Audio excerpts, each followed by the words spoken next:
Hi and hello everybody, it's Fern. Welcome back to another Planty video. Thank you so much for joining me. Today I just wanted to pop on here and quickly talk about the #1 method that I use when it comes to saving or rehabbing a plant or propagating plants, all with just a Ziploc bag. Something that we probably all have hanging around in a kitchen drawer. So I just wanted to make this video because I use this method all the time and I've never made a dedicated video talking about it. I feel like it's been one of my most tried and true methods ever since I first got into houseplants years ago. And yeah, I just want to share this for anybody who has a stump of a plant that they need to save, or they are really having trouble getting something to root. The Ziploc bag comes in clutch. Essentially, the Ziploc bag creates a mini greenhouse, right? So all you're gonna do is pop your plant into it, and then you are going to blow it up with air. Oh, and my plant just fell over. And occasionally they do deflate a little bit like this one has. So this plant actually is probably ready to be potted up. I don't think I'm gonna be doing that just right now, but I thought for sure this Begonia breviremosa was toast.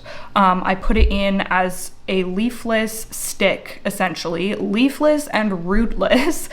Stuck it in some sphagnum moss in this jar and popped it in the Ziploc bag as a last-ditch effort for it to root and hopefully grow. And I was shocked that within a couple of weeks I had new leaves coming in. So this one has completely made a comeback, which is amazing. Maybe I should start transitioning this one into a bit lower humidity. I'm gonna keep it in here. Yeah, I might actually do that because I feel like she's doing pretty good now. So how I'm gonna do that, I'm gonna pop her back in here for now, and then I'm gonna like gradually expose her to lower humidity. So maybe while I'm filming this video, I'll keep the bag open and then I'm gonna close it up again later. But this is an example of one way that you can utilize the Ziploc bag is by putting a cutting in a cup or a small pot or whatever container you have, and then popping it in a Ziploc bag, blowing up the Ziploc bag, keeping it sealed so that it keeps basically 100% humidity in here. And you're also gonna wanna give it light, of course. So I've had this under grow lights. So that one is ready to kind of transition out of the Ziploc bag, but I'm gonna start at square one with another plant that I've been meaning to get inside a Ziploc bag. This was my Anthurium King of Spades. Unfortunately, it rotted on me and I ended up removing all of the leaves. Now this is rooting in this pot of sphagnum moss. This has been kept in my greenhouse cabinet, so it's had decent humidity in there. I mean, the humidity I just watered earlier today, so it's at 82%, which is pretty good. But this still dries out frequently because the cabinet is warm and there's fans in there and everything, and I don't want this plant to dry out so much that it dry rots on me again. So I've been meaning to pop it into a Ziploc bag so that it can stay in here until I get a leaf, ideally. So I was actually gonna take this out of the pot and just you can put just sphagnum moss, or you can even put like soil at the bottom if you wanted to. But what I typically do is just leave them in pots and pop them in here. And I wasn't sure if this is gonna fit, but it actually might. So I might not have to take it out. Yeah, that's fine, honestly. I'll just have to keep an eye on it once it pushes a leaf out, obviously, because it's really close to the top of the Ziploc bag. Let's see if I can close it. Yeah, I think it will. Okay. That is super easy then. Like literally the easiest, the easiest thing ever. And I just have to blow it up.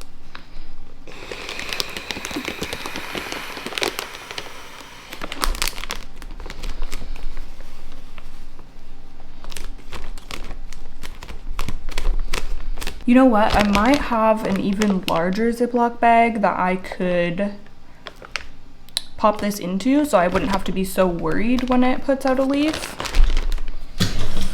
Okay, I couldn't find one at this moment, but the next one I'm gonna show you is a larger bag. So, you know, use whatever size your plant needs. But right now I'm mostly concerned about keeping the roots healthy, growing a larger root system, and I will just be keeping an eye on this until this starts to push out some new growth. Very happy that this does have roots coming in, because I would be devastated if I lost my Anthurium King of Spades. It's one of my favorite Anthurium. Okay, so the next one that I have, this is a larger Ziploc bag, as you can see, and I have 2 pots in here full of one of my all-time favorite houseplants that almost croaked on me. In the fall, I had to take it apart because it was infested with ants. Like, the whole pot was infested with ants. I'll link that video down below if you haven't seen it. But I had to cut this plant up. This is my Begonia palensis, which is really hard to find here in Canada as well. So I was very nervous that my cuttings weren't gonna take. So this is a rhizomatous begonia. I basically potted up parts of the rhizome into these containers. But since I didn't have a lot of flexibility in terms of, I only kept these 2 pots as my attempts. Like, I didn't have like 10 or 20 of these going. Like, I really wanted to ensure that these 2 were in fact going to root, or at least one of them. So I popped them in the Ziploc bag, because the Ziploc bag, she can do it all. I knew if there was a way to save this plant and to get it to root, it was gonna be in a Ziploc bag. So that's exactly what I did. Now, I haven't checked on this in many weeks. So we're going to open together and see if we finally have roots happening on these begonias. Oh yeah, and this one, I noticed that it wasn't holding air properly anymore, and there was a hole here, so I just popped a piece of tape on there and I could still continue to use this bag.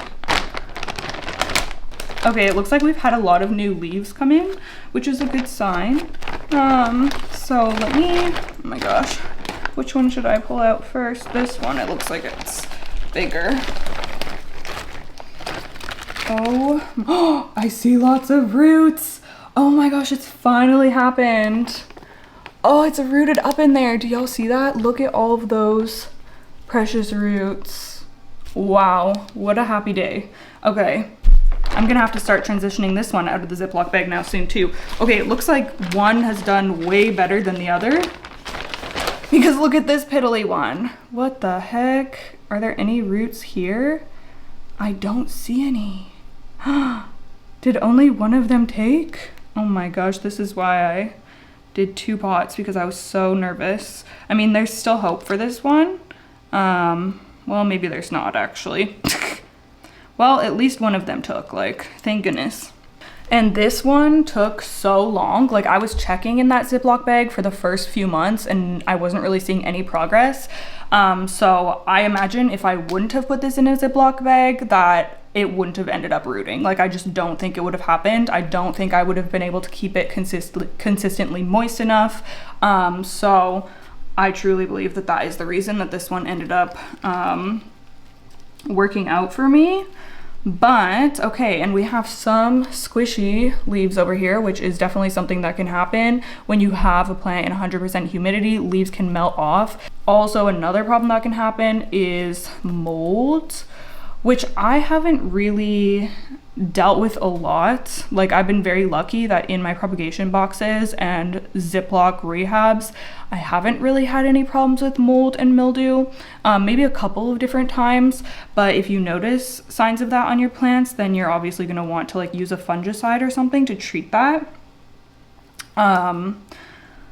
But yeah, luckily I haven't, like, I'll have leaves melt like this sometimes, but I won't really have them mold. Oops, tore that one right off. That's okay. Okay, you can see that there's roots, like, coming out of here because there's so much humidity in the bag that they will just, like, send out roots into the ether.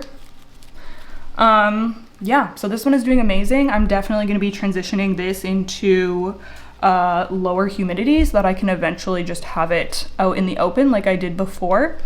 But that is really fantastic news. Again, this was under grow lights. I opened the bag up probably every, like, once a month, I would say. Like, I do not check in on these frequently. I just kind of set and forget type of vibe, which is my preference when it comes to things like this, like very, very low maintenance. The Ziploc bag does all the work for you, which is great. But yeah, that is really grand. This one I might keep trying a little bit because you never know. Maybe I'll put these a little bit deeper into the soil because it looks like those ones are maybe a little bit more covered than this one was, and perhaps that could have been a factor. Something that does the same thing but is a little bit cuter is a cloche. So you can use that as well just to keep the humidity up, and I think that I might keep this plant in the cloche and just try for a little bit longer to see if it takes root, because we do have these leaves on it still, so there's still a little bit of hope. But of course size is going to be an issue. Like, I mean, some cloches are bigger, but I just find the Ziploc bag, like especially these big ones, are just very convenient and can accommodate a larger plant. But yeah, this does the same thing, and it's more aesthetically pleasing, I suppose, if you have a plant small enough to go in here. I just got this one from IKEA. So this one, I'm gonna do the same thing as the other begonia, and I'm going to just leave the bag open for a little while each day to gently acclimate this plant. And then after I do that, I will probably transition it to my greenhouse cabinet for a few weeks. And then after that, I will transition it to just regular room humidity, because that is my end goal of where I want to grow it. You never want to aggressively make a change to the conditions, so going from the Ziploc bag straight to room humidity would be a really bad idea. But if you do it kind of in steps, then you are much more likely to have success acclimating the plant. Another important thing for when you're transitioning plants from higher humidity to lower humidity is to make sure that you don't miss a watering. Like, you really need to be on top of your watering schedule at this time, because your plant is going to be a lot more prone to drying out while it's going through that adjustment. So just, yeah, try not to underwater.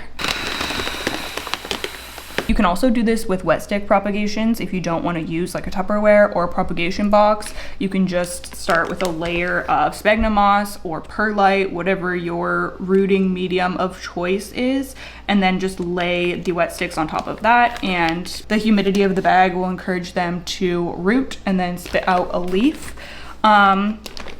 So yeah, there's a lot of different ways that you can utilize them. So yeah, I just wanted to share this tip because it has helped me many times over the years. It has saved many plants for me, and it is just such an accessible hack for when you're in a pinch. So I hope that that was helpful for someone out there. Short and sweet video from me today. Make sure you're subscribed for more planty content, and I'll see you in the next one. Bye!